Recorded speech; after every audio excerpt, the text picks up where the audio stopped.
Okay, welcome to another video where we will be going over quiz 2. Try to make this fairly quick to make this a digestible video.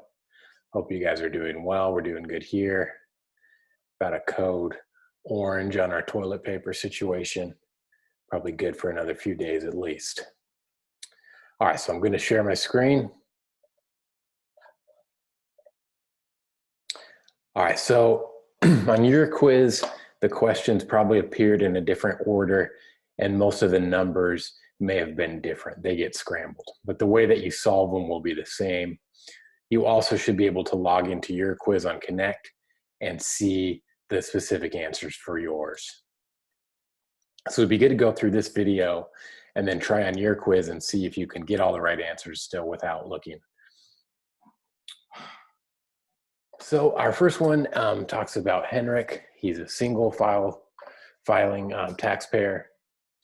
It gives us his taxable income. And it says in the following situation, what we're going to find is his income tax and net investment income tax liability. So what if that taxable income includes a $2,000 long-term capital gain?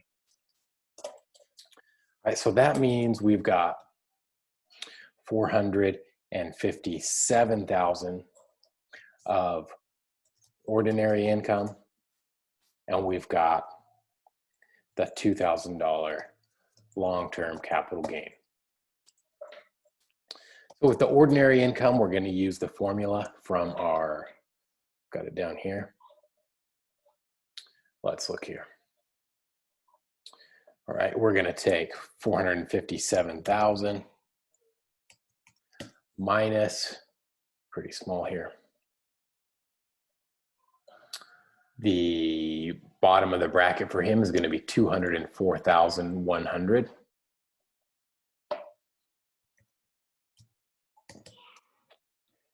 That is going to be at the 35% rate here, plus 46,628.50.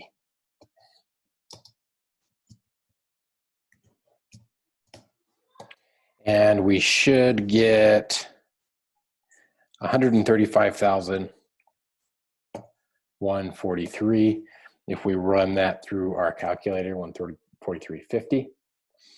Then the long-term capital gain is going to be under the long-term capital gain and qualified dividends rates. So here, right, we're going to start with his ordinary income, 457. For a single filer, that puts him right in the top rate. He's already over 434,550 with his ordinary income. So his long-term capital gain is going to get taxed at 20%. $2,000 times 20%, we'll get $400. So I think on your quiz, it had you put it in boxes. And so our first box is going to be his regular income tax liability. It's going to be the tax on his ordinary income plus the tax here.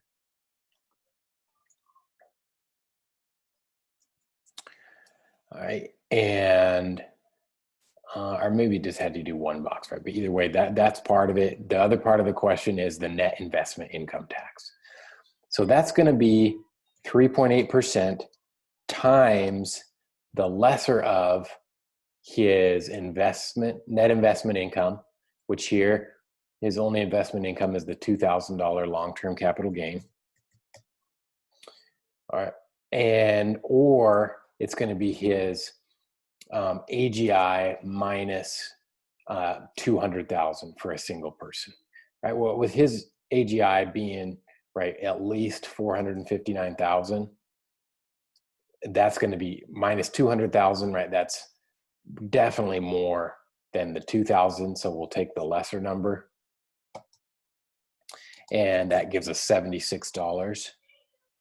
So our total answer here should be 137. Nope, that's wrong. What are we at here? 135,619.50.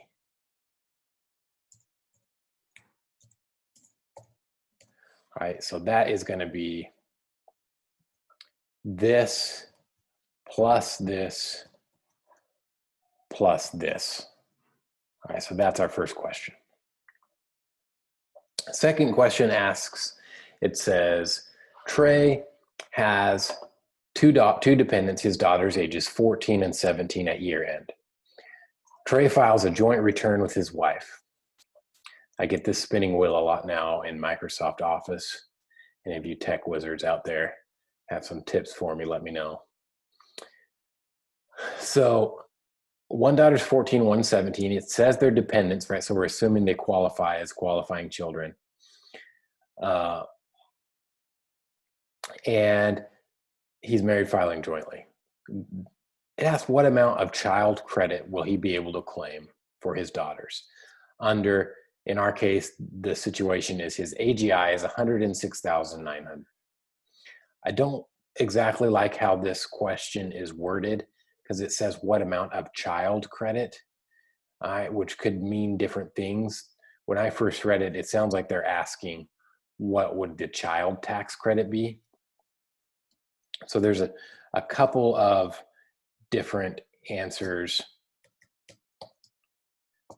child that I'll accept here. You could have just put in $2,000 child tax credit and you won't automatically be seeing the points when you submit. I have to go through all of these quizzes and check the grading. That would get you full credit on this problem. Trey can also get a $500 credit for other dependents here. And so another acceptable answer would be 2,500. All right, that's what the Connect is looking for on this problem. All right, because technically, depending on how you read the tax code, the language, this credit for other dependents can be considered a child credit, right? It's not the official child tax credit, but it's a child credit. All right, so you could have either put 2,000 or you could have put 500. And so the reason that he can't get a child tax credit for both of them, is remember you have to be younger than 17 at the end of the year. So the older daughter's not eligible for the full child tax credit, but since she's a dependent, otherwise she can get the $500 credit. All right, Jeremy and Elissa Johnson have been married for 5 years and do not have any children. He was married previously with one child from the prior marriage. He's self-employed, operates his own computer repair store. For the first 2 months of the year, Elissa worked for the Office Depot as an employee. In March, she got a new job with Super Toys Inc., where she worked for the rest of the year. So it tells us their gross income is $270,000. I'm going to start with that because our question is asking what's their AGI. So this is going to be a question from chapter 6, and the substance of this question is we're going from gross income to adjusted gross income. So the issue is, what are the 4 AGI deductions? So we're going to go through each of these and see if it's a 4 AGI deduction. Expenses associated with Jeremy's his store that he owns and runs is $43,750 salary. That is a ordinary and necessary business expense. Dang it. Okay. I'm going to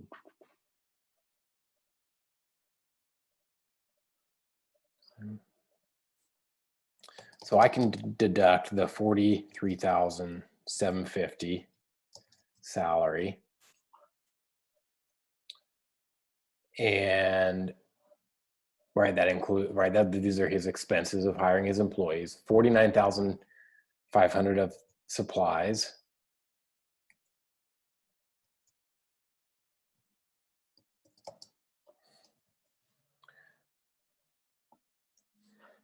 and $19,500 in rent and other administrative expenses for his business.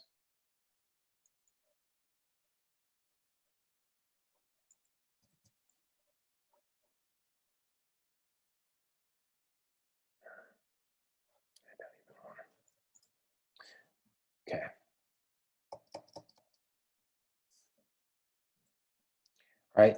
Together, right, these are all going to be on his Schedule C as business expenses, right? And so they're 4 AGI deductions. Going to reduce his gross income down to adjusted gross income. Okay, as a salesperson, Elissa incurred $12,500 in travel expenses related to her employment. Right? Because she's not self-employed, she can't deduct those business expenses, even though they're ordinary and necessary. Only business owners can. The Johnsons own a piece of raw land held as an investment. They paid $650 of real property taxes. Those are deductible taxes, but they're deductible below the line as an itemized deduction. So they're not going to be 4 AGI deductions, which is what this problem is asking. They had $275 of expenses and travel costs to see the property and evaluate other investments. Those are investment expenses. Investment expenses are not deductible. The Johnsons own a rental home. They incurred $8,650 of expenses associated with the property, right? It's kind of arbitrary because we just said investment expenses aren't deductible, but rental expenses are. It's just how they wrote the tax code. Jeremy paid $4,650 for health insurance cover for himself. Not through an exchange tells us there's no Obamacare tax credits involved. Elissa had health insurance from her employer, but Jeremy was not eligible for the plan. Right? So because he had to pay for his own health insurance as a self-employed person and he was not eligible for the spouse's plan, he can deduct the $4,650, right? Self-employed health insurance. He paid $2,650 in self-employment taxes. Half of that represents the employer portion of the self-employment taxes in this case. So that is a 4 AGI deduction, the employer portion of self-employment tax. Right? Because it's something that a business owner can pay when they have employees. A self-employed person can pay that equivalent, that employer portion, but not the whole thing. Jeremy paid $5,300 in alimony and $3,225 in child support from his prior marriage. The divorce decree executed in 2010, right? Because that was before 2019, when the divorce decree was executed, the alimony is deductible. I apologize. I think on the other videos I made, I said 2018. That's my mistake. It's prior to 2019. But even prior to 2019, child support was not deductible. The alimony for a divorce executed in 2019 or 2020 would not be deductible. This one is because it was before the law change, it gets grandfathered in. The Johnsons donated $2,150 to their favorite charity. Deductible, but below the line. It's not a 4 AGI deduction. So let me check here.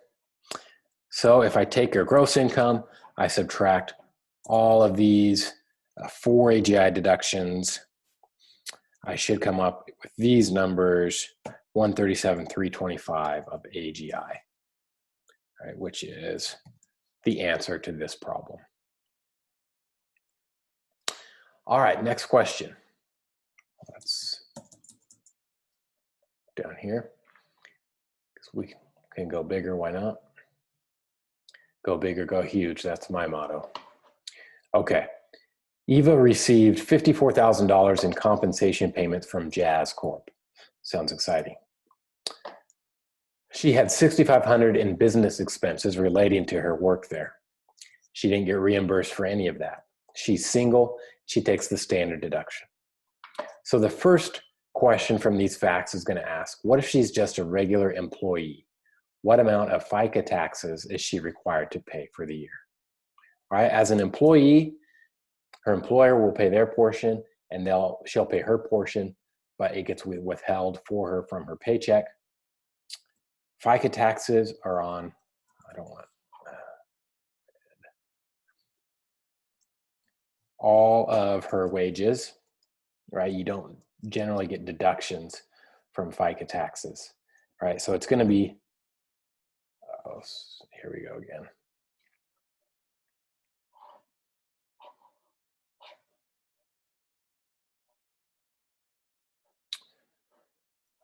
It's going to be the 6.2% Social Security rate, right? Just to be more clear, I'll do it in decimals, plus the 1.45% Medicare rate, or 7.65% total. And it should come out to $4,131 in this case. All right, just to be clear, that's 54,000 times 0.0765 total. Gets us $4,131. That's what's going to get withheld from her money for FICA taxes. All right, the next question is the same facts and ask, what if, same numbers, but she was a self-employed contractor, right? She's getting a 1099 instead of a W-2. What changes in this case? In this case, we're going to start with total wages, right? Once again here, right, she's under the Social Security cap of $132,900, and so she has to pay Social Security on all of the wages. For self-employment purposes, right now, she can deduct her expenses. So that's one thing that's better about being self-employed. So we get to $47,500. Right. Then I'm going to take that and I get to reduce it by 92.35% to get my self-employment tax base of $43,866. Right. It's this weird thing. It's like sort of like you get a deduction for that employer portion of FICA taxes. All right, and now this is going to get multiplied by the full self-employment tax rate of 15.3%, right? That's going to be the, right, 6.2% and 0.145% twice, or 0.0765 times 2, right? She's playing both portions in this case, and it comes to 6,711, right? And so this question is just asking for that. What's her FICA taxes?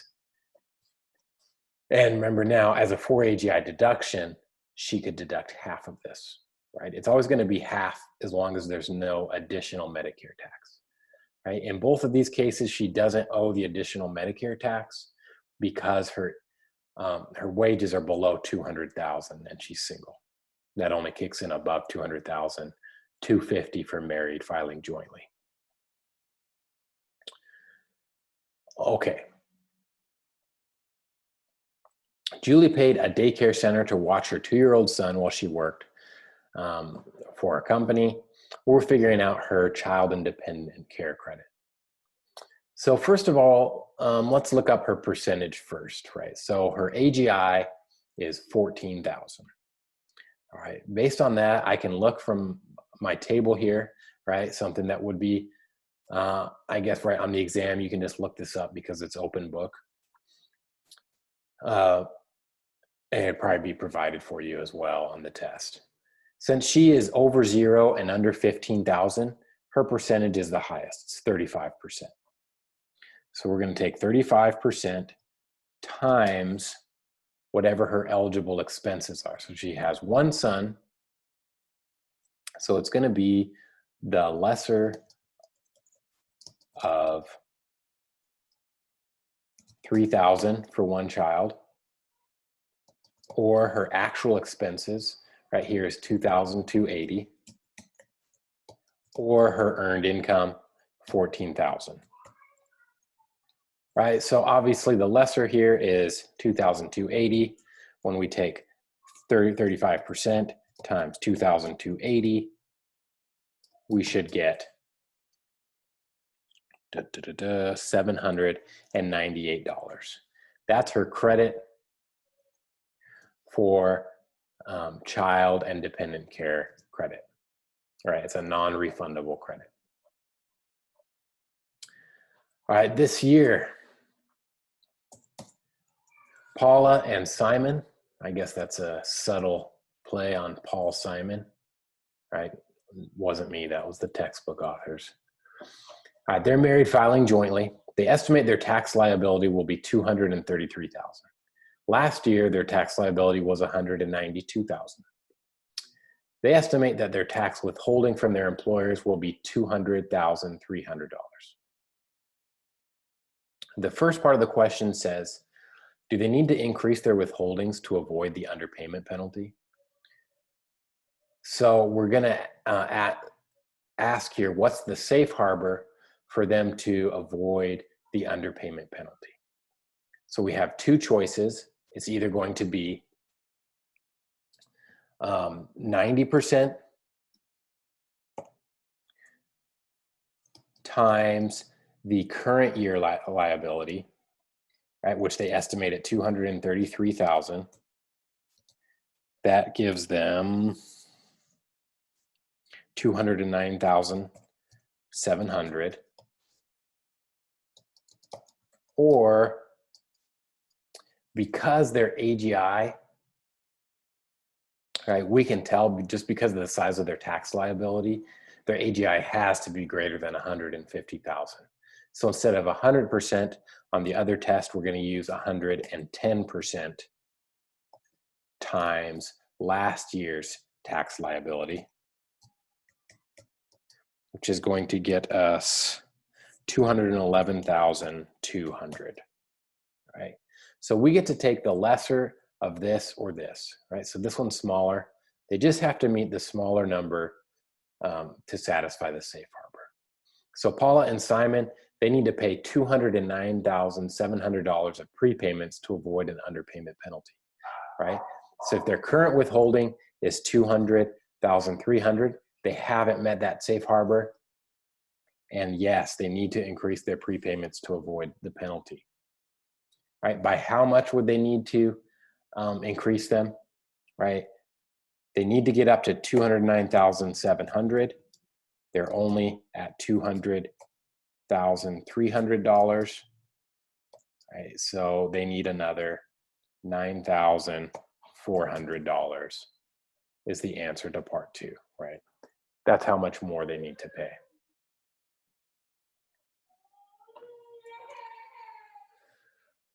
All right, this year Luke has gross tax liability of $2,060. He's got a non-refundable personal credit, a business tax credit, and a refundable personal tax credit. In addition, he has prepayments of $2,625. So this question is about what order do we do these? First, I'll use the non-refundable personal tax credit.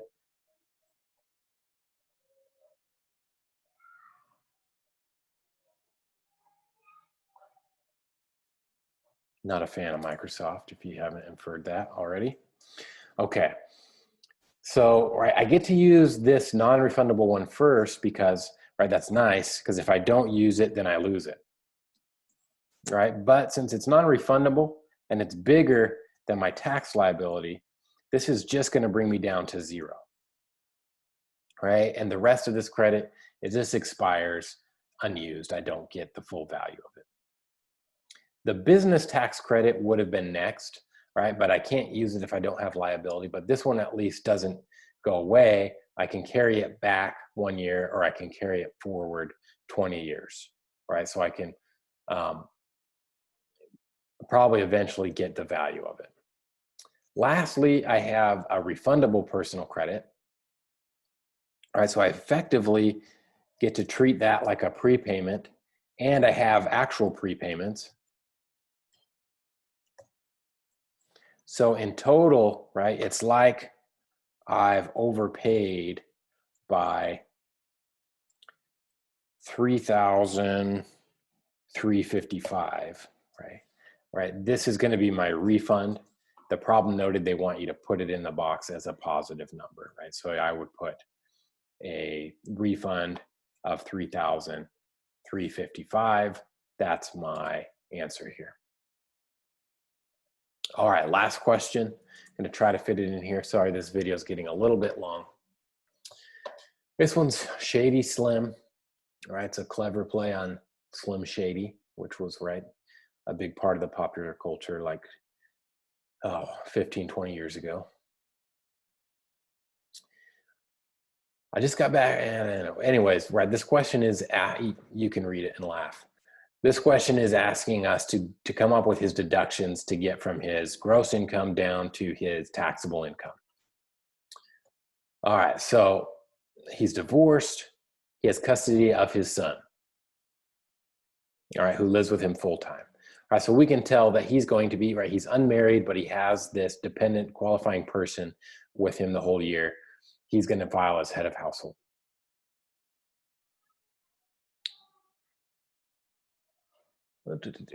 All right, he had to move this year.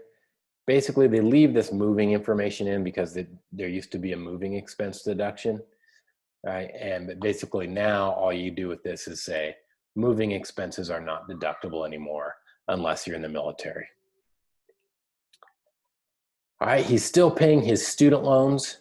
He paid a total of $19,800 during the year. All right, so that is potentially a 4 AGI deduction. But on this one, we need to look at our phase out sheet, because that student loan interest deduction, right, I'll post this on Blackboard if I haven't already by the time you see this. All right, so we need to know his AGI, right, before we can tell if we can deduct this. All right, I think it tells us down towards the bottom.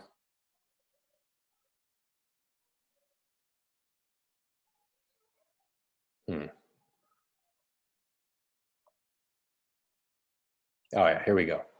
His gross income is $180,030. So let's put this down here.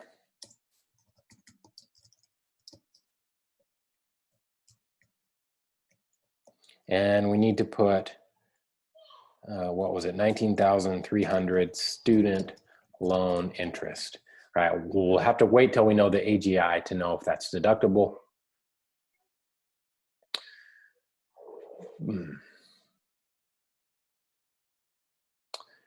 Back up. All right, next we hear about medical expenses. So we've got his total medical expenses and the amount he was reimbursed by insurance. All right, so I'm going to take 22,300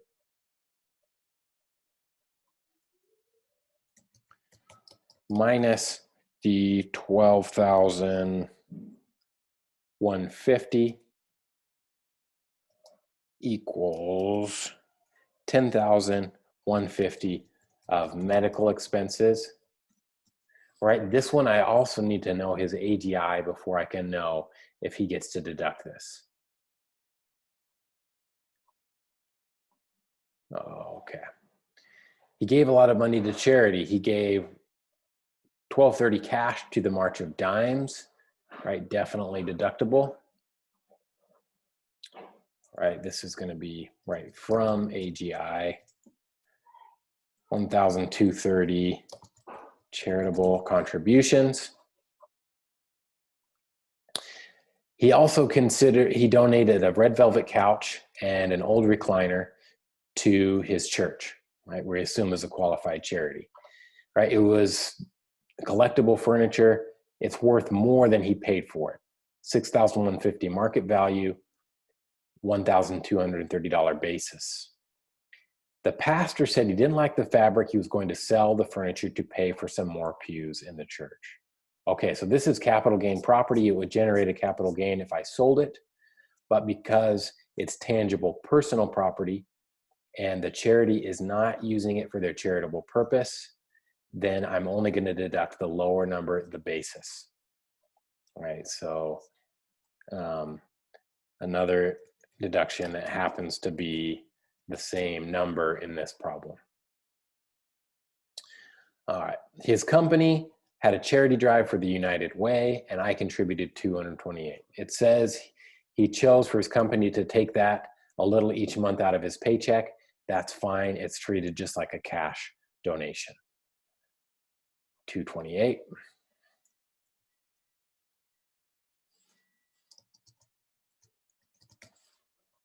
Finally, he gave $615 to a friend who's down on his luck, who lost his job. Nice thing to do, not deductible because it's not a qualified charity. All right, he paid some interest this year. He paid $1,180 in credit card interest. Credit card interest is not deductible unless it was a business using it to pay business expenses. Right, not the case here. It was personal. I also paid $19,150 on a home mortgage, right, where the principal is $550,000. That's below the limit of $750,000, right, or $1 million for prior years. And that's going to be deductible. And he paid real estate taxes. That's going to be deductible. I'll wait for my spinning wheel to stop before I write those down. A few other things. Oh, here we go. All right, so these are more itemized deductions if he chooses to itemize. $2,460 real estate taxes. A few other things. Someone broke into his house, stole a bicycle and some golf clubs, total loss, $1,130. That would be a casualty loss, but it's not deductible because it's not a federally declared disaster. Paid $1,200 for new suits for his job. Right? His company requires managers to wear suits every day. Not deductible because, right, it's suitable, could be worn outside of work, right, even if he doesn't. He paid $1,530 for gas to commute to his job. Commuting is not deductible. He's always wanted to be a firefighter, so he spent tuition to go to firefighter school, right? Someone told him he could deduct it as a business expense or itemized deduction, right? This is not deductible because he's doing this education to qualify for a new profession. It's not deductible.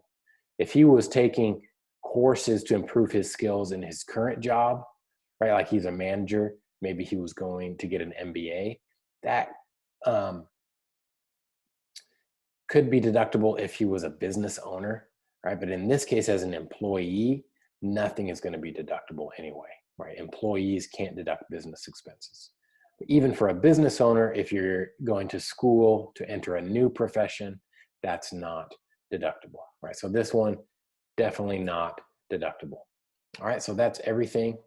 So we see here, there was no 4 AGI deductions in this problem. At least there was none before student loan interest, right? And we have to know the AGI before student loan interest deduction to calculate that. All right, so if I look at my AGI before any student loan interest, I can look, I have 180,030. I can look here for head of household, the phase out starts at 70,000 and it goes over a $15,000 range. So that means there's no deduction once your AGI goes above 85,000, right? So his AGI is way above that, right? This is going to be $0 completely phased out,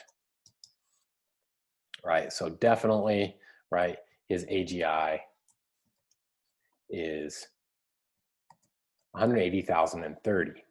That means for these medical expenses, we're going to take 10,150 minus his AGI times 0.075%, right? Which is the same as, right, this is going to be equal to 13,502, right? So because his medical expenses are less than this AGI floor, 7.5% of his AGI, right? His medical expenses are going to be 0, right? he can't deduct anything with respect to medical expenses. So to get his taxable income, we're going to subtract gross income minus his charitable contributions and his mortgage interest. And one of these was his taxes. I didn't write down yet, did I? And now we're off the page. His taxes, if you remember, for real estate were $2,460. Real estate taxes, we got that up here. All right, so if I subtract, oh, I did write those down. Okay. So that's going to get us a taxable income here of $155,732. That's the answer to this problem. All right, so hopefully that quiz was helpful to you. It was a little bit more challenging quiz, right? And so I think the average was right, probably in the 70s percentage so far. All right, so you should be feeling fine if you're around that range. And let me know if you have questions. Once again, your grade will change from what it looks like when you first submit, potentially, as I go through and adjust a couple of them. All right, and that's it.